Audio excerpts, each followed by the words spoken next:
Dubé. La criminalité, c'est un cycle. Et tu vois, le nouveau procès va se dérouler sans qu'aucun témoin ne se présente à la barre. L'histoire des criminels racontée par l'unique journaliste d'enquête, Félix Séguin. À JS, cette semaine, Félix, tu nous proposes une incursion vraiment au cœur des cartels mexicains. Ces mêmes cartels qui maintenant contrôlent l'approvisionnement de cocaïne ici au Québec. Oui, de cocaïne, de méthamphétamine et aussi de fentanyl, n'est-ce pas? C'est au goût du jour depuis que, même avant son assermentation, Donald Trump a menacé là, les cartels que le courroux des États-Unis s'abatte sur eux si les Mexicains là n'endiguaient pas mieux la vague de migration illégale, de violence et évidemment de narcotiques et de stupéfiants de toutes sortes qui franchissaient la frontière américaine en raison de leur présence. Frontière américaine, oui, mais frontière canadienne aussi, parce que nous vous expliquerons ce soir à l'émission JE que les cartels comptent sur des entreprises montréalaises comme façade pour dissimuler certaines activités illégales et notamment le trafic de fentanyl. Alors, pour démontrer tout ça, JA s'est rendu à Culiacán, au Mexique. Culiacán, c'est une des villes les plus dangereuses au monde. Il y a 800 personnes qui ont perdu la vie dans les violences liées au cartel à Culiacán depuis la mi-juillet. Il y en a plus de 900 personnes qui sont portées disparues, présumées mortes. Fais le calcul rapide, Alexandre. C'est plus de 1500 personnes qu'on ne retrouvera jamais, qui ont des papas, des mamans, des enfants qui ont perdu des pères, qui ont perdu des fils. Alors, c'est extrêmement violent, vous le savez, les cartels mexicains. C'est de la redite un peu de parler de ça, mais c'est une chose de le dire, c'est une autre de le voir. Moi, je suis allé là au début du mois de décembre dernier, alors que les membres des cartels savaient déjà que l'administration plutôt américaine serre à la vis à leur endroit. Et puis, le cartel de Sinaloa, où je suis allé, pour vous expliquer, le cartel de Sinaloa, il y a une forme de guerre civile, si on veut, présentement, dans cet État-là du nord-ouest du Mexique. Parce que cet été, ce fameux cartel, qui est représenté, en fait, la face la plus connue de ce cartel, ou le visage le plus connu de ce cartel-là, c'est le fameux El Chapo Guzman, qui est emprisonné maintenant aux États-Unis après avoir subi son procès à New York. Ça en a été le chef longtemps. Mais un cartel, son nom le dit, c'est le rassemblement de plusieurs criminels, n'est-ce pas, qui s'arrangent entre eux pour contrôler, entre autres, les prix des drogues. Alors, ce cartel de Sinaloa était l'œuvre de deux personnes, El Chapo et El Mayo, Ismael Zambada Garcia. Et donc, El Mayo, cet été, a été leurré dans une rencontre par un des fils d'El Chapo qui contrôle la faction des Chapitos, donc les petits chapeaux. Et il a été ensuite placé dans un avion de la DEA ou du Mexique, mais qui l'a livré à la DEA près de la frontière du Texas. Là, l'avion a atterri aux États-Unis, puis on a emprisonné El Chapo. Ça a donné lieu à cette guerre civile. Là, les deux factions du même cartel s'opposent. Puis moi, je suis allé là-bas rencontrer des membres du cartel pour qu'ils nous expliquent ce qu'ils faisaient, puis surtout documenter leur violence et leur danger pour le Canada. Un extrait de l'émission de ce soir, si tu veux. Chaque nuit, c'est la même chose. Les tirs d'armes automatiques se font entendre. Chaque matin, même routine, Culiacán découvre qui a été tué.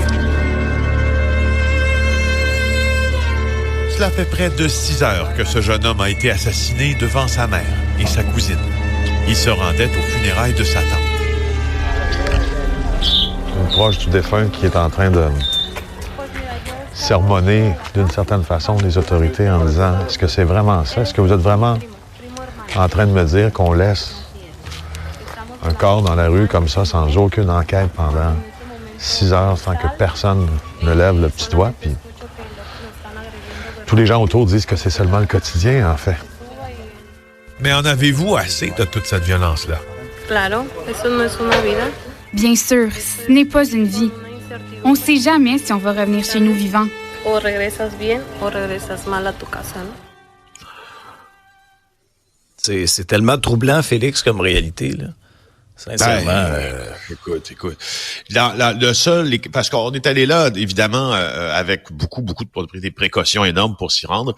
Et puis, c'est une ville, c'est un État qui a été livré depuis des années, mais surtout maintenant là au cartel, n'est-ce pas? L'État, les cartels contrôlent les sphères étatiques du Sinaloa.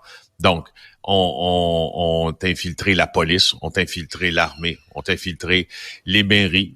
Et l'État lui-même. Alors, on s'est fait dire à un moment donné pendant notre séjour, on était avec Miguel Angel Vega, c'est un journaliste, scénariste, réalisateur là-bas qui assurait un peu que nos mouvements se fassent librement, sans trop de contraintes.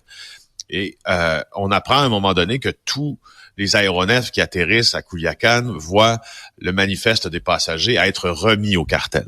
Donc, ils savent qui on est, souvent, qu'est-ce qu'on vient faire? Là, on a commencé à recevoir des messages textes de Montréal de gens qui sont liés au milieu interlope en disant qu'est-ce que vous faites au Mexique?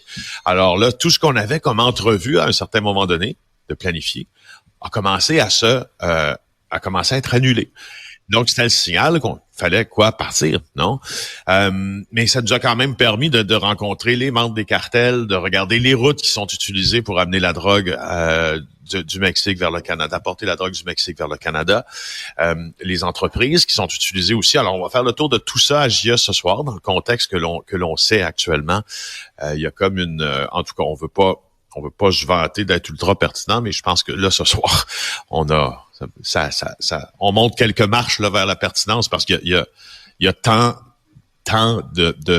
d'angles de ce dossier qui sont d'actualité présentement que c'est à voir. Ben, je comprends donc. Félix, on va être là, c'est clair. Puis on va s'en reparler d'ailleurs demain aussi à Salut Bonjour. Des travaux communautaires pour l'intimidateur de Sophie Durocher, notre collègue. Ouais, bon, là, Martin Larouche, on a vu sa photo là au Palais de justice de Montréal hier.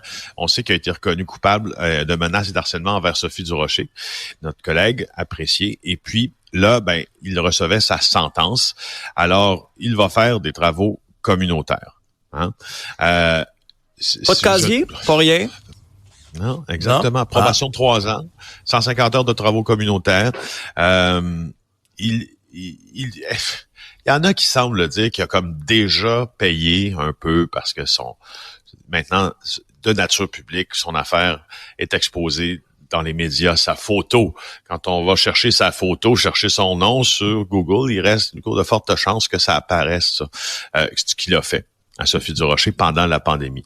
Sauf que je trouve que si on fait la somme des inconvénients vécus par Sophie Durocher, puis la somme des inconvénients vécus par Larouche, il y a comme, à mon avis, un débalancement. Et je le dis pas parce que c'est une collègue que j'apprécie, je le dirais si c'était n'importe qui. C'est pas parce que Sophie a une tribune, elle est dans les médias que je le dis, je le dirais si c'était un entre guillemets, un simple citoyen qui n'a pas de tribune publique. Je trouve que c'est un peu débalancé parce que Sophie en a vécu des conséquences.